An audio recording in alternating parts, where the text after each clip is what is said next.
won 8 straight games.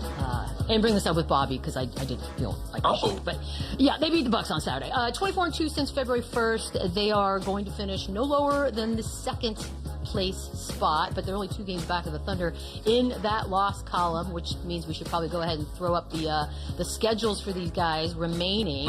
This is interesting, you guys. Spurs play only 1 game in the top 6 in either conference. That's Denver twice. And the Thunder still have to face Detroit, the Lakers twice, and Denver. And as a reminder, the Spurs do own that tiebreaker. Lou, is there a world in which the Spurs finish atop the Western Conference? Honestly, I don't think they catch the Thunder. And I say that I think the Thunder are just too consistent. Like we just talked about the impact that these teams have when Wemby doesn't play. We talked about the impact that the Thunder still makes when SGA don't play. I think both of these teams are strong. So we can look at the schedule all we want. They're the predators, not the prey. Like, so all of these teams, they're trying to beat them. And I think they're a better team than both. I think that for the Spurs schedule, and I think that for the Thunder schedule, I just don't think the Thunder is going to give away any ground to allow the Spurs to get back in. Like, think about how hot the Spurs are, and they're still 2 games behind OKC because of what OKC's been able to do as a collective. And now that you add Jalen Williams back into the lineup, somebody that's going to play a ton of minutes, that needs his rhythm, that's trying to get back into a rhythm going into the postseason, I don't think this is a team that's gonna let up whatever the schedule presents them. And so for that reason, I think the Spurs don't catch them. Spurs are fire hot, don't get me wrong, but I think the Thunder are just too consistent for them to be caught. It's crazy to me. It's even a conversation after the start that the Thunder had, and we were, I think, me and Lou for sure. I think we both said that they're probably going to break the record. And we were guessing what their I was 1 game. I put 1 game under. Yeah, we were going to guess how many losses they were going to have. And that was when the first time we saw some blemishes, right? We saw some that they were human and that they were beatable. And then since that little drought, they have just completely taken back off again. And they've done it while Jalen Williams hasn't been the Jalen Williams that he was last year. They've done it while grooming the other Jalen Williams and AJ Mitchell and Isaiah Joe and getting these other guys so much valuable playing time and experience that I do think is going to help them in the long run. It's a great story. I hope that they do, and deep down I know that the Spurs, that they are going to be guns blazing these last 7 or 8 games or whatever it is to try and catch them, just to prove a point. They're both young, they're both up and coming, they both have MVP candidates, and there's this little budding rival here between the two of them. Just how perfect and how set up their future and their present is right now. So do I think they catch them? No, I think that is a tall task with such a consistent team that now seems to be pretty fully loaded and healthy with the Oklahoma City Thunder. Both full strength. I still think the Thunder are a better basketball team. But, man, I hope this is the finals of the Western Conference. I hope this is the finals for the next 5-6 years because these two teams are so loaded. Their guard play is unbelievable. Their depth is unbelievable. And this series would be fantastic. So I don't think they catch them. I don't love the fact that the Spurs have to play the Nuggets twice, who are still trying to kind of get home court advantage too. Those 2 games to me I don't love. Besides that, though, it's pretty kosher schedule that they have. I'll say this: the Thunder having to play the Lakers twice because the Lakers and Denver are both they're both really still having to try at this point, which is kind of insane to me.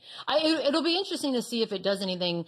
And look, Bobby said it too. Like SGA will probably win the MVP, but I wonder how much of this end run will sort of push Wemby into a couple more votes. See, that's the thing. Like, I think SGA has been the most consistent, best player on the best team. But if somehow, some way, the Spurs go and get that number 1 seed, and now we're talking about the best player on the best team in the NBA and the best, most dominant defensive player, then we got a real. That changes everything. That changes everything because now. But you can kind of already hear the conversation shifting towards Wemby. Like, it looks like we're looking for a good excuse to get Wemby more involved in this conversation and closer.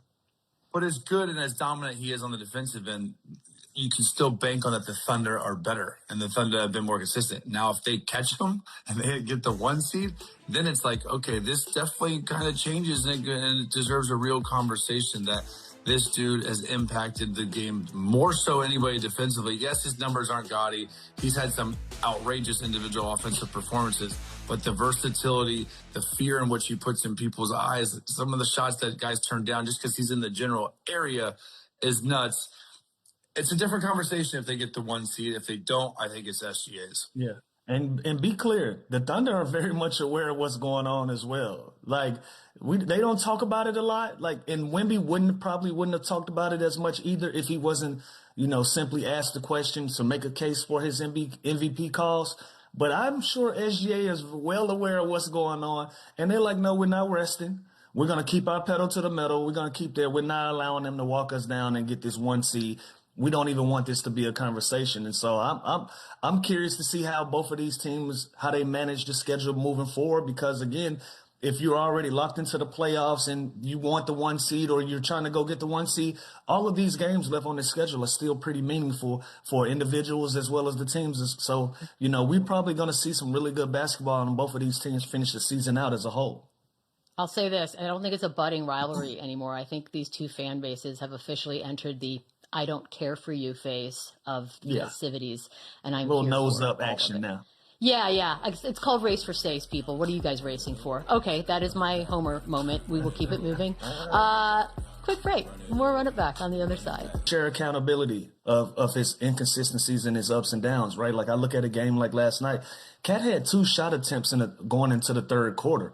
Like your best player halfway through the third can only have 2 opportunities at the rim. You got to draw some up. You got to also put him in a position to be successful, and he just can't have 2 shots. So some of that accountability goes to Cat. Like if I'm going to be on the floor and I'm going to be touted as the second best player on this team and somebody that we need to score, it's no way I go through 24 minutes of basketball and I look up and I only got 2 shot attempts.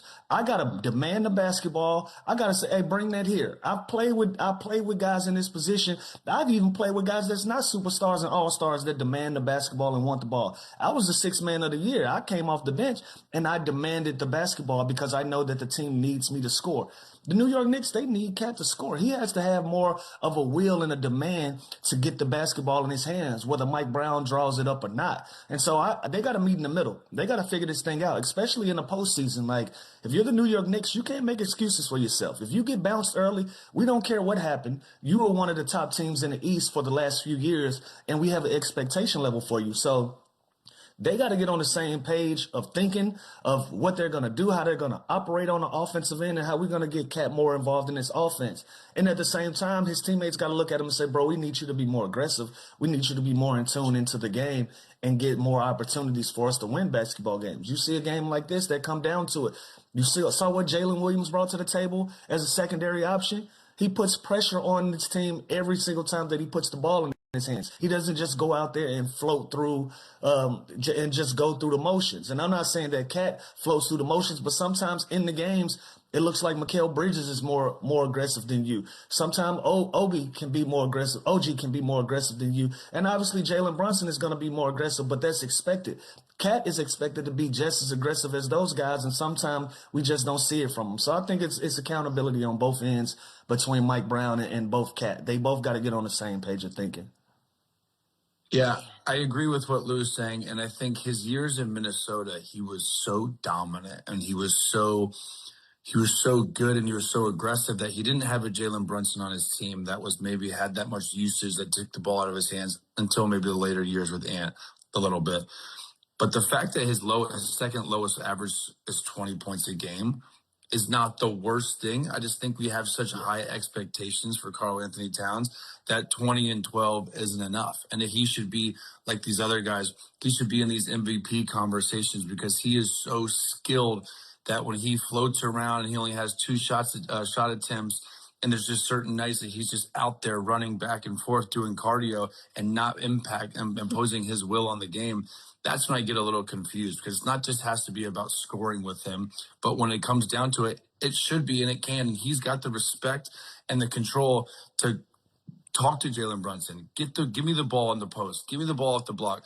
Let's go play 2-man game, me and you. Him and Mike Brown have got to have a better dialogue, because this team, for them to get to where they want to, he's got to be in the rhythm more. He's got to be more involved, and he's got to be that real second option, and some nights first options where he can dominate and take over a game.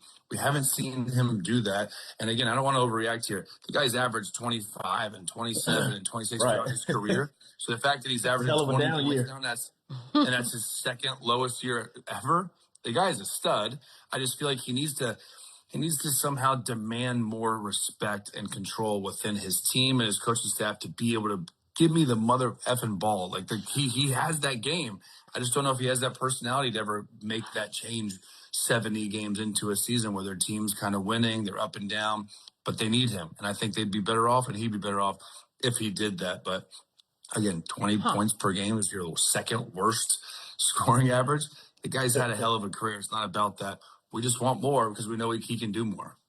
By the way, to answer your question, I don't think he does have that personality because he was benched in closing time and he took the high ground on that. And then when he's asked about it, he sort of very politely answers, "I'm just trying to still figure out my role," which is crazy. Yeah. We're at the end. We're in April, basically, and you're trying to figure out your role. So I don't think he's built that way. That's the problem, especially with Knicks fans in New York.